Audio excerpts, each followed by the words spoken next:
Hello, Yes. Graham Vincent, violin maker and musician, and Hello, Thibaut Javer. there's a cup of tea for you. Oh, Marvellous. great. Cheers. Yes.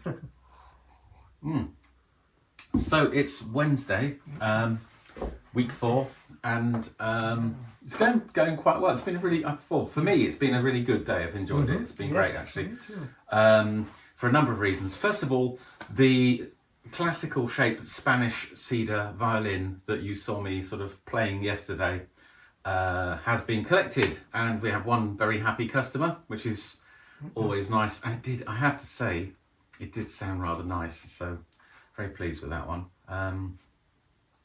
And the other thing that's happened today is that the other Spanish cedar violin, which is the one that I made for the Patreon raffle, is now finished. So I will, probably won't be this evening, but tomorrow I will send an email to the winner of this, basically saying, how shall I get it to you?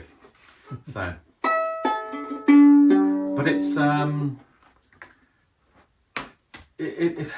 this is the fifth violin I made with Spanish cedar, and each one has been good, and each one has been quite different, I would say. This one, shall I play it? That's going to be the best thing, isn't it? Yeah. We're not using microphones. There's a chap called Thomas who is very concerned for our Yes. audio quality. So, Thomas, the reason we haven't been using microphones whilst we've been playing is that obviously a lapel mic with a violin doesn't really work very well, so we would have to be swapping around halfway through, and as we like to just do these swift little videos easily, it's kind of, well, you understand.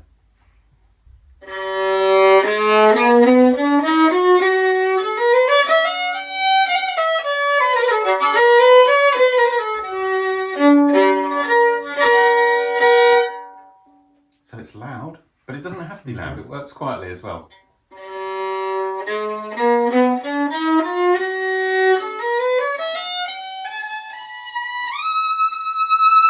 One thing I'm hearing at both volumes is a really quite nice balance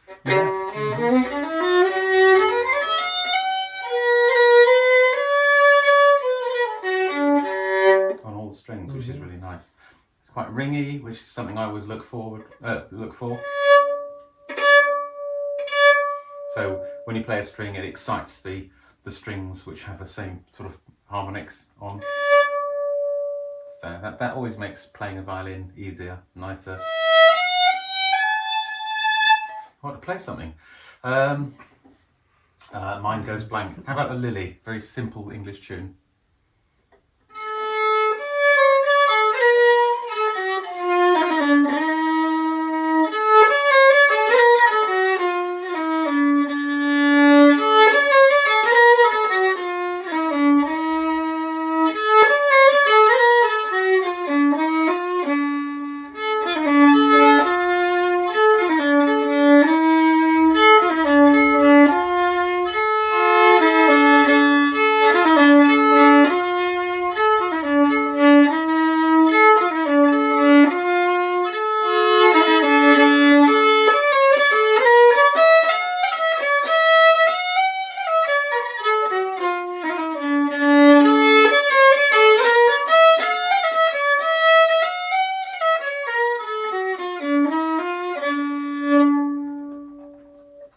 Yeah, so there it is. I feel like I'm trying to sell it, but there's no point in that because it's gone already. So yeah, but there we are. Yeah, really happy with that. I don't want to take all the glory because it's been expertly set up by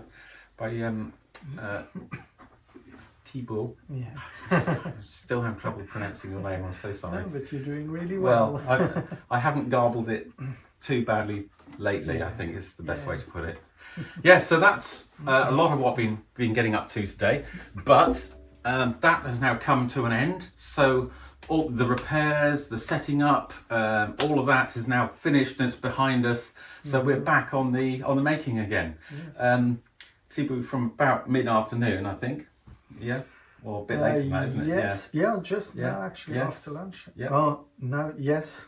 Yeah. Mid-afternoon, I Yeah, think. mid-afternoon, Yeah. exactly. So what have you been up to? So far I did a start on the saddle and the nut as well. Basically, I thought I'd get those done now because sort of when the neck is all finished, and even sometimes I very often varnish the violin first and then do the saddle. Nice. Okay. But then you're like so close to being able to play, and it's like so annoying to still have to do the nut and saddle. So I thought I'd get those done now. I think I like to put them in about the same time actually, before I finish. Yes, because especially with the nut, you can then sort of really exactly. shape. I mean, it's key to the shaping of this whole area, isn't it? Really. Yeah. So, you know. How much end float effectively do you allow on the saddle then, or if any? Do you mean how much smaller than? Yeah, it's all sort of. So I thought quite a bit now. Sort of. I did like various things. Like my first teacher said you should be able to put like sort of a normal sort of printing paper in between. And then the teacher I had after that, he says, it should like not wobble, but it should also not sort of jam in. Now I went for quite a big gap because this is cherry and I don't know how much this is going to move. Obviously also it being like a slab cut, I sort of expect it to move quite a bit.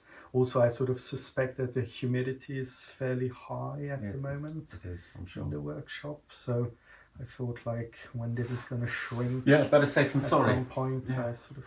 I mean, obviously, the reason that people do this is, may I? Yes. One of the classic things you see on old violins is splits, generally at the side, or if it's someone who actually uses a sort of a locating pin like I do, then often that will give a little area of weakness. So rather than splitting at the side, when the saddle becomes bound, it will sometimes split on line with the pin, and it does that obviously, as Thibaut said, because the top moves. You're going to ask, okay, so you've got long grain here, but you've also got all this long grain here. Why doesn't that affect it? It does. It does affect it, and that's one of the reasons why violins often need the seams just re-gluing, is because they get under an increasing load of tension, and sometimes it's, if you give it a little knock or something, it's enough, like the San Andreas fault, just to allow things to move. But one of the beautiful things about violins is that they're so easy to repair. Things like seams couldn't be easier. That's looking great, really nice. Really nice. So the next few days we should really move along with those, which should be great. I've just I've finished the F hole, the second F hole on the front that I was doing, and I've fitted a bass bar this afternoon. And then I've got on and I've started work on the fingerboard. So hopefully tomorrow I'll be gluing that whole body together. This is a violin which is being made specially to order for a vegan, and so there's no animal glue in that one at all. So I'm using tight bond in that, which has advantages and disadvantages. Some people love tight bond. I think it has its place, most certainly. If I thought about it, and I must do this at some stage, bring in a guitar I made, which is now 40 years old actually, which is maple, and the back seam is done in tight bond, and there's a haunched V joint on the neck, head stock, again in maple, done with tight bond. And so they're 40 years old, and they've been under constant strain for 40 years, and they're both, well, yesterday they were both perfect. Hopefully they will be tomorrow as well. So so as I say, tomorrow I'm hoping to close the box on that one. What are you up to tomorrow? What do you reckon? Well, I'm sort of gonna roughly shape the nut sort of now and glue it on before I go home, and then tomorrow it's going to be shaping the neck basically, and hopefully also shaping the finishing the edge work and Wow, it's going to be possibly have it a finished. ambitious in the day. white. Ambitious day tomorrow. Well, hopefully, yeah. I wouldn't be at all surprised if that spills over into Friday, to be honest. Yes, Yeah. we'll see. We'll see. Could be.